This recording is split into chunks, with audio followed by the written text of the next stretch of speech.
विजय, आप किस तरह से देखते हैं आने वाले जो कुछ दिन हैं और 22 यानी कि परसों से बजट सत्र भी शुरू होगा, परसों से कांवड़ यात्रा भी शुरू होगी, तो राजनीति किस ओर जाती आप देखते हैं? और ये गठबंधन की सरकार है केंद्र में।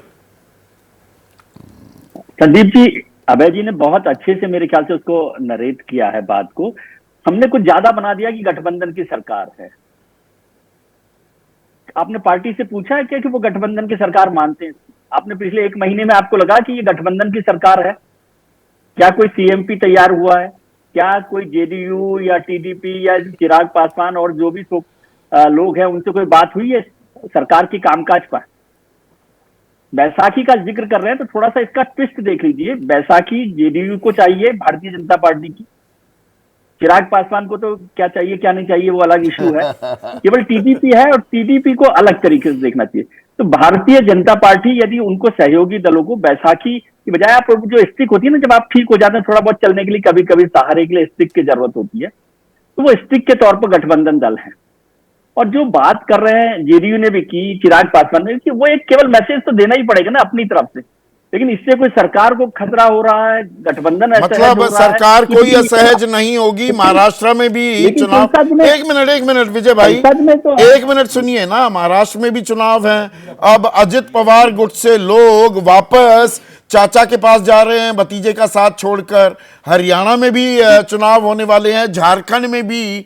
तो जब ये गठबंधन धर्म की बात होती है, हर कोई सत्ता की मलाई भी चखना चाहता है पर अपने राजनीतिक अस्तित्व पर खतरा भी नहीं मंडराने देना चाहता। ये भी एक हकीकत है। बिल्कुल ठीक बात है। इसीलिए मैं कह रहा हूं कि वो अपने मैसेज के तौर पे अपनी बात कह रहे हैं, लेकिन ये कोई सरकार को खतरा हो जाएगा, गिर जाएगी, ऐसा नहीं है। संसद में तो ये होना ही है हंगामा इस पर, क्योंकि बीजेपी में किसके लिए खतरे की घंटी बज रही है? अभी तक लग रहा था योगी आदित्यनाथ रक्षात्मक मुद्रा में जी। अब बीजेपी, यही मैं कह रहा हूं कि अभी इसको थोड़ा हम बहुत जल्दी जंप कर रहे हैं। हाँ। योगी जी ने अपने लिए एक सेफ साइड की रास्ता बना दिया, जिसका जिक्र किया गया कि योगी जी ने अब जो लड़ाई चल रही थी, वो कमजोर हो रहे हैं, उनके खिलाफ फाइल बन रही है, उस सब फाइल यदि बन रही थी तो वो बंद कर दी है, कोई चर्चा नहीं हो रही। आज अरुण कुमार जी जो सह सर कार्यवाह है, वो लखनऊ पहुंचने वाले थे, वो किन्हीं कारणों से नहीं पहुंच पाए। हाँ। लेकिन वो पहुंच भी जाएंगे तो कोई योगी जी के लिए कोई खतरा नहीं हो रहा। नहीं, वो तो यहां तक बात हो रही थी कि भाई बैठक होगी, 5 बड़े जो चेहरे हैं जिसमें योगी आदित्यनाथ, ब्रजेश पाठक, केशव प्रसाद मौर्य, धर्मपाल और भूपेंद्र चौधरी, उनके साथ बैठक होगी आरएसएस की, कि कुछ बड़ा हो सकता है। होगी, लेकिन मैं कह रहा हूं योगी जी के लिए कोई खतरा नहीं है। इसको आप बोल्ड अक्षरों में लिख सकते हैं कि योगी जी के लिए कोई खतरा नहीं है। कितनी भी खतरा किसके लिए है? आगे निकल गए। इतनी रस्साकशी जो हो रही है, कमजोर कौन पड़ेगा? योगी जी तो कमजोर नहीं पड़ेंगे। तो कमजोर कौन पड़ेगा? मैंने कहा योगी जी कमजोर नहीं पड़ेंगे। अरे मैं फिर पूछ रहा हूं, कमजोर कौन होगा? सब कुछ विन विन थोड़ा हो सकता है। एक अगर मजबूत दिखोता दिख रहा है तो कोई तो कमजोर पड़ रहा है विजय भाई। मैं यही निवेदन कर रहा हूं कि दूसरी बात जो हम जंप कर रहे हैं कि क्या अब ये योगी और अमित शाह के बीच की लड़ाई थी, उसमें योगी जीत गए, ये भी बहुत दूर की लड़ाई देख रहे हैं। अभी इसको केवल इतना देखिए कि उत्तर प्रदेश की लड़ाई में योगी आदित्यनाथ मजबूत स्थिति में खड़े हुए। इसको योगी वर्सेस अमित शाह एक रास्ता कशी में देख सकते हैं, लेकिन वो आप मुस्कुरा रहे हैं। देखिए, जो वरिष्ठ और तजुर्बेकार सहयोगी जब होते हैं, उनके साथ थोड़ा ऐसे उलझने में मुझे मजा भी आता है। और आप भी थोड़ा मुस्कुरा रहे थे।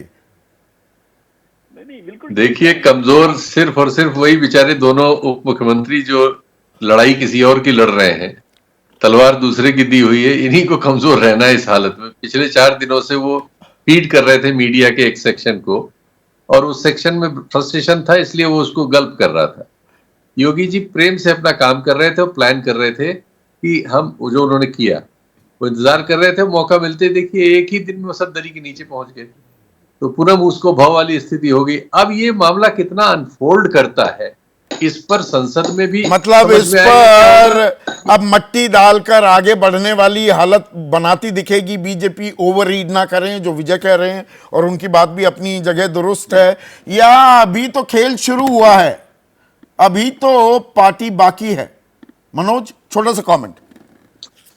जी बिल्कुल, पार्टी बाकी है। केवल एक लाइन में कहूंगा कि एके शर्मा जब थोपे गए पिछली बार कि उनको गृह मंत्री बनाया जाए, नहीं बनाया योगी आदित्यनाथ। ब्रजेश पाठक, केशव मौर्य, जितिन प्रसाद, दया शंकर, ये जितने मंत्रालय हैं ये सब ऊपर से थोपे गए हैं कि ये मंत्री बनेंगे, उनकी रजामंदी नहीं ली गई। योगी आदित्यनाथ के क्या हाथ में था? ब्यूरोक्रेट। उन्होंने वहां वो ब्यूरोक्रेट बैठा दिए। आप किसी भी आम तौर पर चले जाइए, किसी भी मंत्री के पास, किसी डिप्टी सीएम के पास, वो सीधे तौर पर कहता है कि सीएम साहब से इस बारे में बात करनी पड़ेगी। वो नहीं, वो सारे ऑफिसर योगी को ही करते हैं। ये जितने भी डिप्टी सीएम आपको डिप्टी सीएम दिखते हैं, मंत्री दिखते हैं, कैबिनेट मंत्री दिखते हैं, ये काम कोई नहीं करवा पाते। यही तो मेरा दर्द, आपका दर्द है। संगठन सरकार से बड़ा है, जबकि वो खुद तो संगठन दर्द में नहीं क्या है। दिल में ही रह जाएगा या इसका निवारण भी होगा? दिलचस्प खेल हो रहा है, अजब गजब खेल हो रहा है। और बात हो रही है उत्तर प्रदेश की अजब गजब जो राजनीति का खेल हो रहा है, ना सिर्फ उत्तर प्रदेश बल्कि बीजेपी में भी। और किसका ग्राफ बढ़ रहा है, किसका घट रहा है? कुंवर गुलाब खंगार हैं, झांसी वासी हैं, उत्तर प्रदेश के ही रहने वाले हैं। इनका कहना है योगी को नजरअंदाज करना भाजपा को पूरे देश में भारी पड़ेगा। ये मोदी वर्सेस योगी हो गया है खेल। अबे देखिए, आला कमान के गले में तो वो लंबे अरसे से अटके हुए हैं, ना आला कमान उन्हें उगल पा रहा है ना निकल पा रहा है। यही आकलन हमेशा करता रह जाता है कि रखने से ज्यादा फायदा नुकसान है, घटाने से ज्यादा फायदा नुकसान है, और ये दुविधा अभी चलती रहेगी। विनोद, देखिए, फिलहाल जो है योगी का पलड़ा भारी हो गया है अपने विरोधियों के मुकाबले, और जो लंबी लकीर खींची है योगी आदित्यनाथ ने, उसको कैसे छोटी किया जाए, ये चुनौती है उनके विरोधियों के सामने भाजपा के भीतर। राकेश, योगी जी ने, जैसे आपने कहा, योगी जी का ग्राफ बढ़ा है, और ग्राफ बढ़ने का सबसे बड़ा कारण है कि नेम प्लेट वाले फैसले पर भाजपा शासित राज्य के मुख्यमंत्रियों का निर्णय लेना ये साफ करता है कि बुलडोजर के बाद नेम प्लेट वाले मामले में भी उनकी स्वीकार्यता बढ़ी है। और उन्होंने एक काम और कर दिया है कि उत्तर प्रदेश संभालने की प्राथमिकता हमारी है तो हम अपने तरीके से संभालेंगे, और गठबंधन संभालने की तरीका आप अपने तरीके से तलाश लीजिए। तो बुलडोजर ये शब्द बड़ा चलन में आया था, अब नेम प्लेट चलन में आएगा क्या? बुलडोजर बाबा भी बने थे योगी, अब नेम प्लेट बाबा भी बनेंगे क्या? और नेम प्लेट किसकी बदली जाएंगी उत्तर प्रदेश में और बीजेपी में भी आने वाला वक्त तो बताएगा ही।